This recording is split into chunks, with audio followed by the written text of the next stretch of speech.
Hey friend, Graham here from recordingrevolution.com.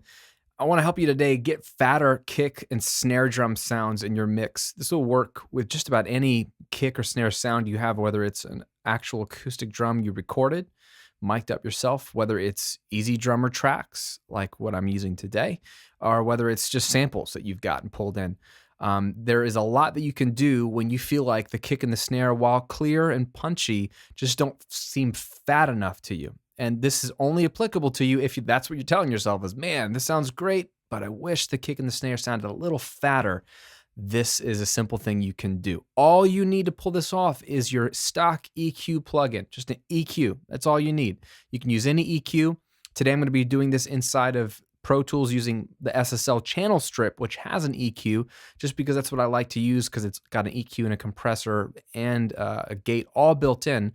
But you can do this with any EQ. So take a listen to a mix of a song I'm working on where things are pretty balanced and everything sounds fine and clear. And then take a listen to the kick and the snare sound. Typing up the storm and you're setting the scene, showing what you're knowing, shooting out words like a laser beam. You sure know where you're going, and all of this time you got nothing to do. All right, so that's kind of the sound of the vibe. That's a little bit of the snare drum, kick drum itself right there.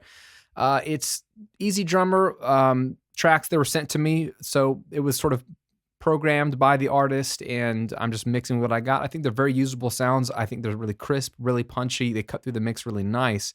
But as I'm listening to it, I'm thinking, from a personal standpoint, I wish that the kick and the snare were a thicker, fatter sound. Okay, so I instinctively reach for EQ, and here's what I want to show you. So we got the kick drum sound here. Great kick drum sound. But in my mind, what it lacks is in the low lows, right? It's got plenty of thickness in the sense of that, oh, I can tell it's a kick drum, and plenty of punch, which a lot of kick drums are missing, that top end click. But it was missing some low end. So what I did was I grabbed an EQ, and if you can read these knobs, all I'm doing here is taking 60 hertz and bumping it up by 6 dB on a little bell curve. So this is not a shelf, it's just a normal EQ bump at 60 hertz. I swept around to find which frequencies seemed to be the fattest frequency on this kick drum that I wish I could hear more of, and I gave it a 6 dB boost. Now, I also cut out a little bit around 480, and that's just because when I mix kick drum, a lot of times I find that there's some low-mid buildup in the 200 to 500 range on kick drums that just sounds wonky, and if I can take it out, that can free up some headroom to make this boost more appropriate. And that way I'm not really cranking up the level too much because I want to have the level be about the same. I just want it to be perceived as fatter. So take a listen to the kick drum when I turn this EQ on.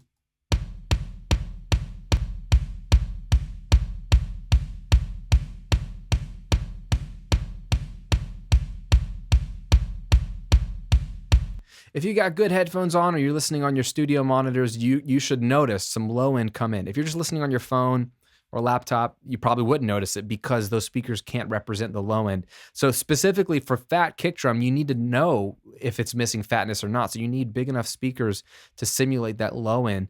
And that's exactly what that EQ move is going. So what you need to do is grab your EQ, get a big old boost, like say around 12 dB, and then sweep around with your low frequency knob until you find, while it's playing in the background and looping, what frequency makes it seem fat. Obviously, it'll be extreme and overdone, but when you notice the most sweetest sounding, fattest sounding kick drum, stop twirling the frequency knob, leave it there, and then dial this back to 3 to 6 dB.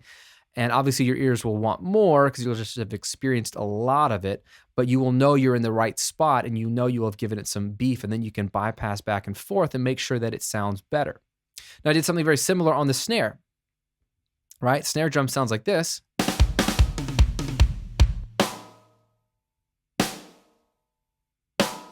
Right? It's got a nice punch, nice clarity, but it sounded thin to me. It sounded a little too thin, but again, it's a personal preference. I wanted it to be thicker. So in order to do that, I wanted to fatten it up with an EQ, same move, only it's just a different frequency. If you look here on the blue section of my EQ, I did a boost around 250 hertz. okay? And it's about a 3 dB boost there. I also did a cut here around 750 or so. That was because there was some ring in the snare I didn't like, and I also did a high pass filter.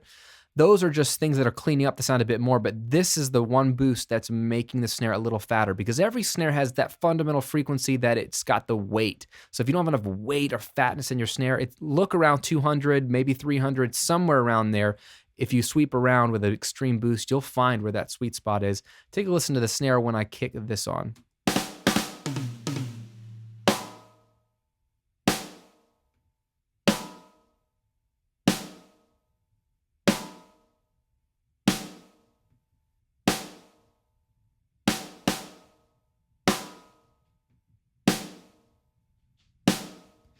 Again, it's a subtle thing on bad speakers, but if you got good headphones on, what you hear is the same snare, but it has a little bit more body to it.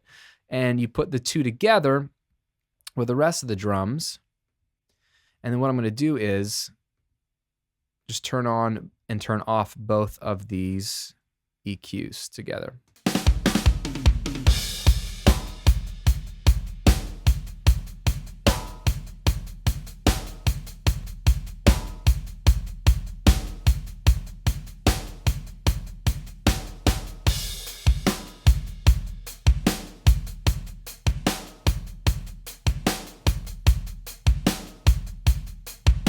Huge difference to me. It's much fatter, and then put in context with a mix, which is all that really matters, and I feel like you've got weight behind the kick and the snare. Typing up the storm and you're setting the scene, showing what you're knowing, shooting out words like a laser beam. You sure know where you're going, and all of this time you've got nothing to do. You twiddle your thumbs while you've been dropping your shoes. You're hating on me, well we've been waiting for you. We've been waiting for you. We've been waiting for you. Hey! There you go. That's all it takes, is the strategic EQ bump in the low range for the kick and the low mid for the snare, and then find that sweet spot, back it down to about 3 to 6 dB, and make sure you level match, your output, so you're not making the track louder with the bump, you're just affecting the tone. Now, to help you out even more with EQ, because EQ, I get a lot of questions. It's a simple tool to use, but then a lot of people overdo it. I've put together an EQ checklist that walks through the 7 steps that I follow when considering using EQ. And it unpacks everything I know about EQ in like the most stripped down, simplest step-by-step checklist I could think of in terms of how to use it, how to get the most out of it, including the 3 biggest EQ mistakes most people are making when they grab an EQ. Because this tool is so powerful. If I only had one plug-in to mix, I'm not talking about the SSL in front of you, I'm talking about an EQ in general. I would grab an EQ over any plugin because it has the most power to sculpt your mix, but only if you know how to use it right. So I want to give you the EQ checklist as a free guide because I think it'll help take what we're talking about here today to the next level. And it's just my gift to you for watching this video. So just go to eqchecklist.com. I'm going to put the link in the description video right below here. But go to eqchecklist.com, grab your free PDF download, read through it once, but then the goal being keep it on your phone or your tablet, or you can print it out if you're old school like me, and reference it next time you're mixing. Look at all the steps and say, have I done this? Have I done that? Have I considered this? Am I making this mistake? Am I making this mistake?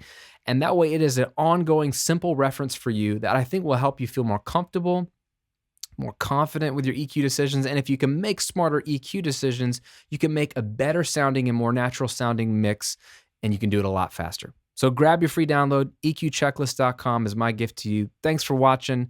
Thanks for subscribing to the videos, and I'll see you on another video real soon.